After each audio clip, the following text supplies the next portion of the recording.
नमस्कार, ज़ी राजस्थान में आपका स्वागत है। इस वक्त आपके साथ मैं हूं अभिनव। अभी प्रदेश में कोविड के बढ़ते मामलों को लेकर बड़ी बैठक मुख्यमंत्री आवास पर चल रही है। राजनीतिक दलों के नेता, धर्मगुरु और एनजीओ के सदस्य इस बैठक में शामिल हैं।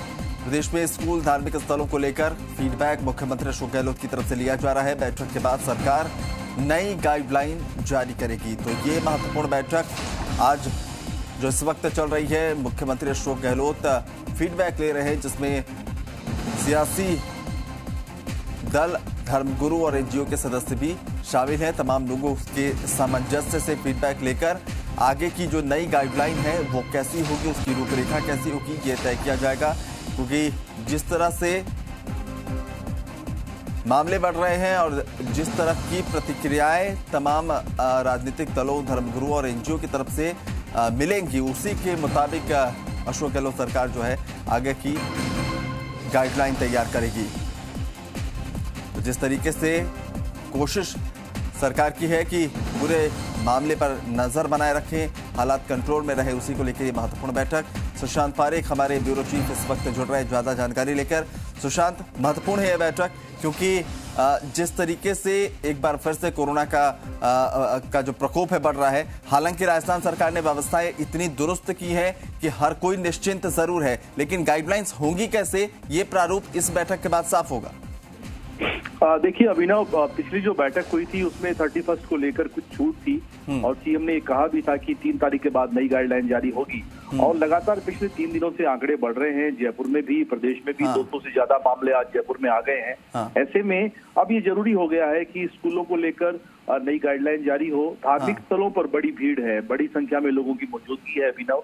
वहां पर किस तरीके से एसओपी जो है वो काम करे और कैसे पुराने जब पिछली और उससे पहले वाली लहर के दौरान गाइडलाइन के साथ साथ प्रोटोकॉल की जो पालना थी, चाहे वो मास्क लगाने को लेकर हो, सोशल डिस्टेंसिंग हो, सैनिटाइजिंग हो, और कैसे अलग अलग संगठन खासतौर पे आज की इस बैठक में जब मौजूद हैं भाजपा सहित तमाम विपक्षी दलों के नेता, एनजीओ और धर्मगुरु, और ये सभी अपने सुझाव सीएम को देंगे। और ये मुख्यमंत्री अशोक गहलोत का तरीका भी है कि एक ऐसी जो गाइडलाइन बनाई जाए जिसमें सभी के सुझाव शामिल हो, ताकि उसको स्वीकार्यता में प्रदेश की जनता में आसानी हो। और सभी वर्गों से सुझाव के बाद सरकार आज स्कूल और खास तौर पे धार्मिक स्थल को लेकर नई गाइडलाइन जारी करेगी अभिनव। और बाजारों का समय जो है उसको लेकर सरकार नए दिशा निर्देश दे सकती है।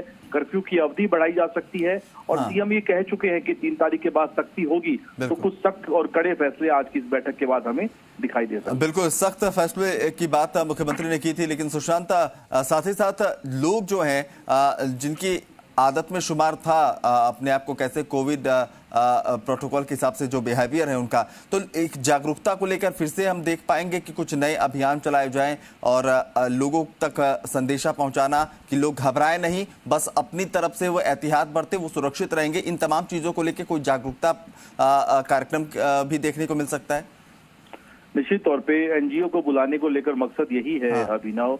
राजनीतिक दल हो, धर्मगुरु हो, अपनी बात कहें, उनकी भी बात का एक असर होता है। लेकिन जमीन पर किस तरीके से एनजीओ काम करेगा उसको लेकर सीएम आज निश्चित तौर पे उनको अपने दिशा निर्देश देंगे।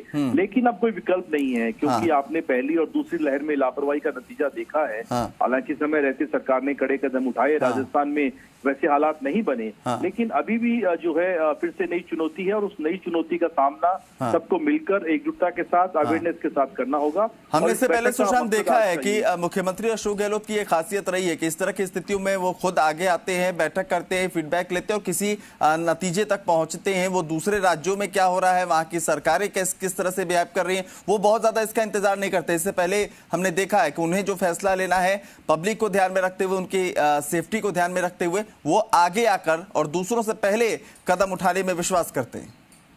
बिल्कुल आपने अभिनव सही कहा। और यही वजह थी कि पिछली जो लहर आई उसमें राजस्थान उतना प्रभावित नहीं रहा। लगातार यहाँ पे 300 से ज्यादा वीसी सीएम कर चुके हैं पिछली 2 लहरों में हम बात करें। और लगातार केंद्र सरकार से जो मदद चाहिए, राज्य सरकार के अधिकारियों की अलग अलग टीमों के गठन की बात हो, लोगों को अवेयर करने के लिहाज से बात हो, महामंथन की बात हो, सुझावों की बात हो, ये तमाम ऐसे मुद्दे हैं जिन पर सीएम ने खुद स्टैंड लिया है, खुद लीड किया है। वो हेल्थ डिपार्टमेंट के भरोसे नहीं बैठे हैं। और एक बार फिर से उसकी शुरुआत अभिनव इस तरह की वीसी के जरिए हम देख रहे हैं।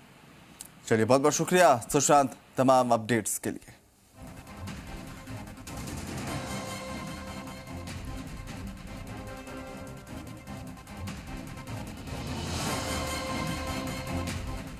चलिए अब बात कोरोना के ओमिक्रॉन